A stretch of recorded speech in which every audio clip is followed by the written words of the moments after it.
সালাম আলাইকুম। চাকরিজীবীদের জন্য নতুন পে স্কেল নিয়ে নতুন তথ্য প্রকাশিত হয়েছে দৈনিক জনকণ্ঠ পত্রিকায়। এখানে নতুন পে স্কেল সম্পর্কে কি তথ্য প্রকাশিত হয়েছে আপনাদের মাঝে জানিয়ে দেওয়ার চেষ্টা করব। আশা করি ভিডিওটি মনোযোগ সহকারে শেষ পর্যন্ত দেখার চেষ্টা করবেন। আর আমাদের এই চ্যানেলটিতে প্রতিনিয়ত পে স্কেলের সকল আপডেট নিউজগুলো পেতে অবশ্যই চ্যানেলটির সঙ্গে থাকবেন। এখন থেকে বিস্তারিত পে স্কেল সম্পর্কিত কি বলা হয়েছে দেখতে পাচ্ছি। বলা হয়েছে সরকারি কর্মকর্তা কর্মচারীদের জন্য নতুন বেতন কাঠামো প্রণয়নে পে কমিশন গঠন করেছে সরকার। রাজনৈতিক, আর্থিক ও সামাজিক পরিস্থিতি পর্যালোচনা করে কমিশন সরকারের কাছে প্রস্তাব দিবে।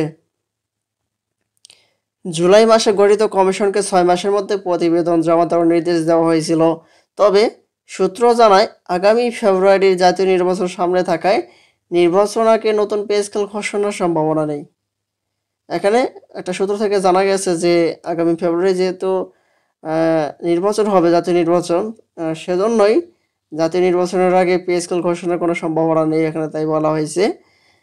নির্বাচন শেষে নতুন সরকার ক্ষমতা এলে বেতন কাঠামোর বাস্তবায়ন করা হবে।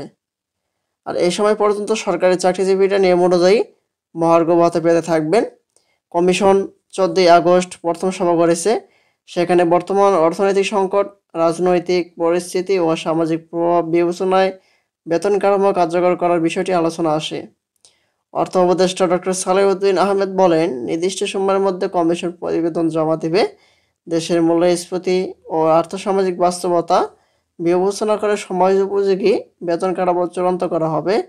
তবে নির্বাচনের আগে তা বাস্তবায়ন সম্ভব না। এখানে দেশের যে আর্থসামাজিক অবস্থা, এই নির্বাচনের আগে এই আর্থসামাজিক অবস্থার কথা বলা হয়েছে, যাতে যদি এখন যদি এই আর্থসামাজিক অবস্থার উপর নির্ভর করে যদি ঘোষণা দেওয়া হয় আর বাস্তবায়নও করতে পারবো না, সেজন্য এখন হচ্ছে নির্বাচনের পরের কথা বলা হয়েছে যে নির্বাচনের পরে এটি বাস্তবায়ন করবে নতুন সরকার। এ প্রসঙ্গে হচ্ছে দৈনিক জনকণ্ঠ পত্রিকায় আলোচনা করা হয়েছে পে স্কেল সম্পর্কিত সকল তথ্য এখানে দেওয়া হয়েছে। এ হলো হচ্ছে সর্বশেষ আপডেট।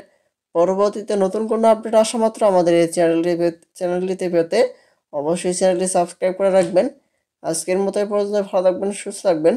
ধন্যবাদ সবাইকে। সালাম আলাইকুম।